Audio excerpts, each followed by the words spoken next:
Good morning from London-Gatwick Airport. My name is Alex, and welcome to this trip report. Today, I'm here at the second busiest airport in the United Kingdom to fly back to Calgary, Canada, on board WestJet's 787 Dreamliner. I took this flight back in February of 2020, and I've held on to this video for a while now because it was actually the very last flight I took before things unraveled. This was my ride home from a larger trip to the UK, where I had flown from Toronto to Manchester on board Air Transat's A310 for the first and last time, and then met up with two fellow aviation enthusiasts for some fantastic plane spotting in the north of England. Long story short, I eventually made my way to Gatwick for an early morning arrival, with a creative Ryanair routing. However, I quickly found out through WestJet's app that my flight home would be delayed by nearly 3 hours. Add an additional 5 hours built in from an unnecessarily long connection on my part, and that meant I would be spending the better part of the day here at Gatwick. At the time, because this definitely isn't recent footage, WestJet shared their check-in area in Gatwick's North Terminal with EasyJet, and they still had the familiar touchscreen kiosks as they do at home in Calgary. As you can see, WestJet offered some paid upgrades to Premium and Business for several £100. In Canadian dollars, that was roughly $550 for Premium and $1,200 for Business. I personally really like WestJet's paid upgrades at check-in, and I've bought some on domestic flights, but given my choice of the exit row, I was happy to stay put in economy. Once I got to bag drop though, I found out I had to spend another 90 minutes pre-security because bag drop hadn't opened for the Calgary flight yet. Thankfully though, the WestJet staff here gave me 2 meal vouchers worth £15 each. In Canadian terms, that's over $50 worth of free food, and it was very nice having brunch on WestJet's dime. Eventually, I made my way through security and to this central terminal area, which is basically just a mall with airplanes. Gatwick Airport uses a call-to-gate system, which essentially means that all passengers are meant to wait in the central area prior to boarding, with the gates showing up on the boards about 90 minutes prior to departure. But as you all know, I could not be bothered with any of that, and instead went plane spotting. So, Gatwick's North Terminal consists of this main central area, with 2 piers attached to it, Pier 4 and Pier 5. Directly south of that are some satellite gates, which they call Pier 6. Connecting the two is a massive 197-meter-long bridge. One side had free passage for all departing passengers, while the other side was dedicated to arrivals only. That leads to these insane views as you cross over the apron, and this was just the perfect place for me to kill some time. I genuinely can't begin to describe what an experience that is, having planes taxiing right underneath your feet like that. Though there wasn't much going on at the gates that I could see from my side of the bridge, down there is one of WestJet's 787s, but it's not my flight specifically. This is WestJet Flight 4 heading to Toronto, operated by the third 787-9 in the fleet. At this point, WestJet still only had 4 Dreamliners, and the next 2 would be delivered to them in the months following this flight.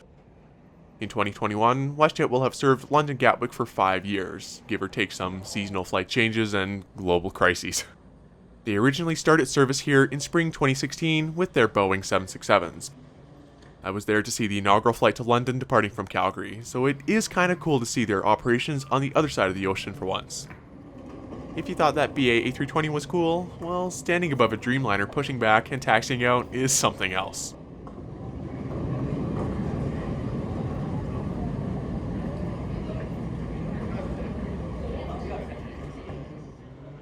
Even after that spectacular view, I still had about 4 hours of waiting, so I decided to check out one of the lounges here. WestJet economy passengers don't normally have lounge access, but I had a pass for today, so I tried out the number 1 lounge. The lounge was pretty busy, so it was tricky to find a seat. There were a couple of quiet spaces at least, and in general it was bright and clean, with a good selection of drinks, food, and of course, apron views. Just outside the window was this Emirates A380 pushing back for Dubai. Despite the quintessentially British weather, it's actually a really good view. Overall, not a bad airport lounge in the slightest. The food was great, there was free Wi-Fi, and I spent enough time here that my inbound flight was getting close to landing. So obviously I went back up to the bridge to see what I could get, and this Norwegian 787 went right underneath the bridge. Unfortunately, with the call-to-gate system, I had no way of knowing where my flight would be parking until later, so I just have to hope that I could see it. Finally, here's my aircraft for today, arriving on the inbound flight. WestJet's second Boeing 787-9 Dreamliner, registered as Charlie Golf Uniform Romeo Papa. At the time, this 787 was just a year old, and according to WestJet, the delay was due to unplanned aircraft maintenance. Whatever that may have been, I didn't exactly mind the extra time to explore a new airport. Eventually the gate was assigned, and I made my way down to gate 48. Once there was another waiting area which had plenty of seats. After getting my boarding pass scanned, there was, you guessed it, one more waiting area behind the glass where they had people wait before actually going down the jetway. Not a bad view of our ride over the Atlantic. My seat for today is in the second economy class cabin behind the wing, 26A, an exit row seat right at door L3. WestJet's 787 economy class seats 276 passengers in a typical 333 configuration. There are some extra legroom seats that can be selected for an additional cost, and this is one of them. However, on a transatlantic flight, it will set you back about $100 Canadian, but you'll soon see why. Waiting at each seat is a complimentary water bottle, pillow, and blanket for every economy class passenger.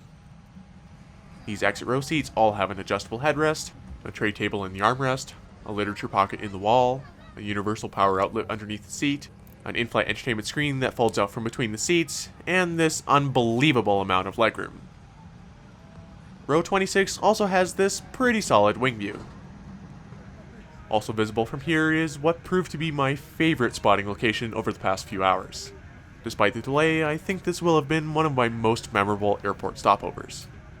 Soon enough, we pushed back with a fairly full passenger load off to Calgary. Here's our departure from Gatwick off of runway 26 left.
After that stunning departure over central London, we're finally on our way to Calgary now, just over 3 hours late.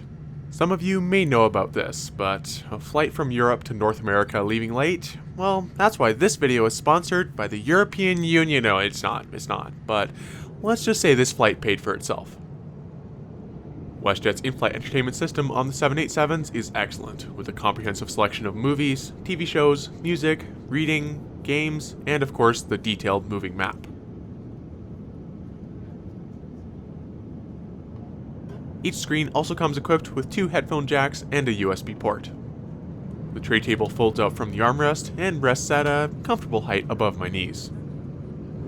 Shortly after departure, the cabin crew came around with a snack and drink service, and I had my usual cup of Coke with a Biscoff. One thing I really like about WestJet's transatlantic operations is that they allow you to book reasonable one-way flights across the ocean, unlike certain legacy airlines who will only give you those reasonable prices if you book a return trip with them. In my case, that worked out great, since I only needed the one-way flight to get back to Canada. I'm really hoping WestJet keeps that policy going forward. The center lavatories near the third set of doors have an alright amount of space. There is plenty of headroom since it's in the middle of the aircraft, and it was nice and bright. I'm pretty sure I've mentioned this in every WestJet 787 video I've made, which is a lot of them, I'll admit, but the lavatory walls also have this really nice looking gradient of WestJet deltas. Connecting flight information was readily available all throughout the flight. Although I'm all happy to be in an airport for slightly longer than I had planned, having had to connect in Toronto on my way back to Calgary from Europe plenty of times, I do feel for those passengers whose days weren't done yet. An hour or so into the flight, the cabin crew came around with the complimentary meal service. I was genuinely curious to see what this was like, since I've only ever flown economy on WestJet 787s domestically, where food service is buy on board only. Today, I went for the shepherd's pie, which came with a pasta salad, bread roll, and a chocolate pudding for dessert. Now, I've got no idea who does the catering for WestJet in London, or maybe I'm just easily impressed, but this was one of the best economy class meals I've ever had. The shepherd's pie was delicious, and I pretty much cleaned out the box. The bun was also soft, and the butter easily spreadable. For a piece of bread in economy class, it was also surprisingly good. The pasta salad was also pretty tasty, and the pudding was great as well. Again, just a genuinely impressive economy class meal. Well done to WestJet. The sun stayed just below the horizon for most of the flight as we chased it across the Atlantic, and I had a good opportunity to get some sleep. The pillows that WestJet provided all had these clever WestJet deltas on the pillowcases, and the blanket was really soft too. I will just say, the only downside of the seat is that people tend to congregate in your leg space while waiting for the lavatory. It's less of an issue in the window seat since you're up against the door anyway, but for the middle and aisle seats, it can definitely be annoying. Although the sun dipped below the horizon pretty quickly after we took off from London, there was just enough light to get a peek at the landscape of Greenland and some sea ice. About 2 hours to landing, the crew came around with another drink service and a snack. In the snack box was a wet wipe, a brownie, a bun, and some Tic Tacs. Again, all really tasty and a lot more than I expected to get. The seat back pocket contents are the same as usual, with WestJet's 787 safety card, air sickness bag, the WestJet MasterCard pamphlet, and the WestJet magazine. Eventually we crossed the border into Alberta, and the cabin crew handed out the usual WestJet long-haul pre-arrival special, some maple candies. Here's our arrival into Calgary, landing on runway 17 left.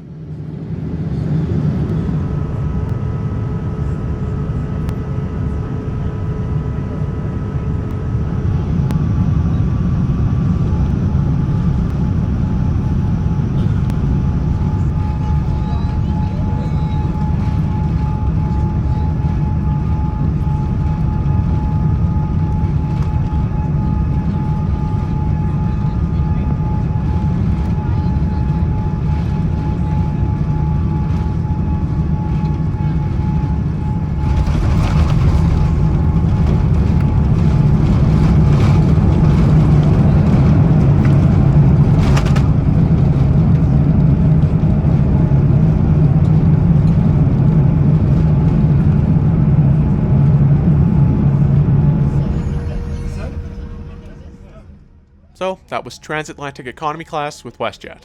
It's no secret that I'm a big fan of WestJet 787s in general. I'd previously flown them to Dublin and back in their business class in 2019, and after that privilege, I was curious to see how their Transatlantic Economy Class held up. I'm happy to report, at least from when this was filmed, that it very much does.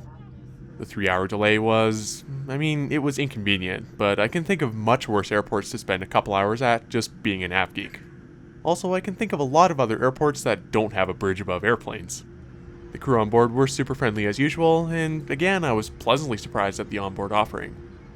Of course, everything changed just weeks after this was filmed, and for me, this flight was the last time I was outside of Canada at the time of uploading, so you can see why this was an important video for me.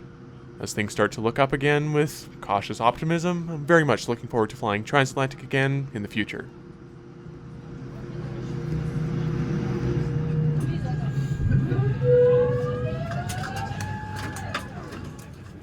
Thank you so much for watching this trip report with WestJet. Like I said earlier, this was the very last quote-unquote normal flight that I had, so I do appreciate you watching, and hopefully you enjoyed the WestJet transatlantic experience as much as I did. Take care, and I'll see you in the next one.